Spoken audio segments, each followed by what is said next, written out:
Sword God life is not that boring के इस part की शुरुआत में हमें दिखाया जाता है एक काफ़ी ज़्यादा बड़े से धमाके को। फिर हमें ज़ियाओबे को दिखाया जाता है जो कि ड्रैगन गॉड से कहता है उनकी ताकत काफ़ी अच्छी है।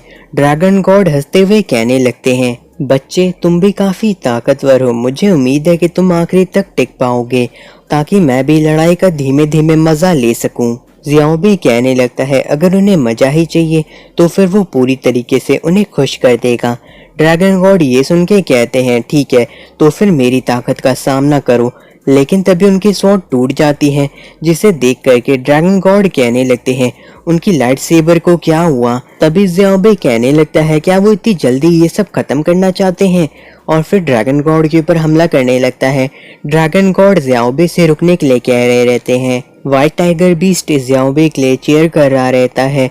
ये देख के एरियाना कहने लगती है व्हाइट टाइगर बीस्ट को पता है कि उसका फायदा कहाँ पे है। जिसके बाद हमें ड्रैगन गॉड को दिखाया जाता है जिनकी तलवार अब चकनाचूर हो गई रहती है, और तभी ज़ियाओबे उनके ऊपर काफ़ी ताकतवर हमला करता है और कहता है क्या आप हमें बता सकते हैं बाहर जाने का रास्ता। ये सब कुछ देख के व्हाइट टाइगर बीस्ट रो रहा रहता है और कहता है ड्रैगन गॉड मुझे माफ़ कर दीजिएगा लेकिन मेरे पास और कोई चारा नहीं है। फिर वो अपने आंसुओं को पोंछ करके ज़ियाओबे को चीयर करना शुरू कर देता है, और फिर ड्रैगन गॉड कहते हैं लड़के अब तुमने इस बूढ़े इंसान को गुस्सा दिला दिया है। तो फिर ज़ियाओबे कहने लगता है क्या वो अभी भी लड़ना चाहते हैं। तो फिर ड्रैगन गॉड कहते हैं अब वो अपने फॉरबिडन स्पेल का इस्तेमाल करने जा रहे हैं।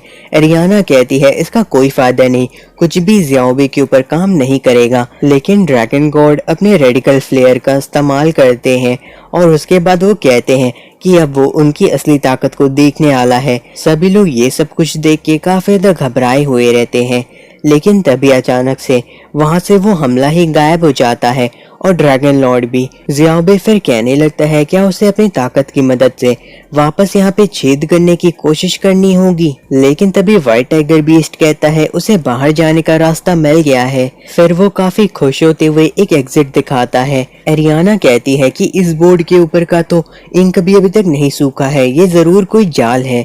लेकिन ज़ियाओबे कहता है यहाँ पे एक गड्ढा है और अगर ये एक जाल होगा तो फिर इसमें और भी मजा आएगी। उसके बाद हमें ड्रैगन गॉड को दिखाया जाता है जो कि कह रहे रहते हैं तुम सिर्फ ताकत से दिमाग के सामने नहीं जीत सकते। ज़ियाओबे और बाकी सभी एक अजीब सी जगह में आ गए रहते हैं। तभी वहां पे उन्हें एक फॉर्मेशन दिखाई देता है जिसे देख करके व्हाइट टाइगर बीस्ट कहने लगता है उसे इस फॉर्मेशन के बारे में पता है, उन्हें बस अपनी इंटरनल एनर्जी को फॉर्मेशन के बीच में डालना है।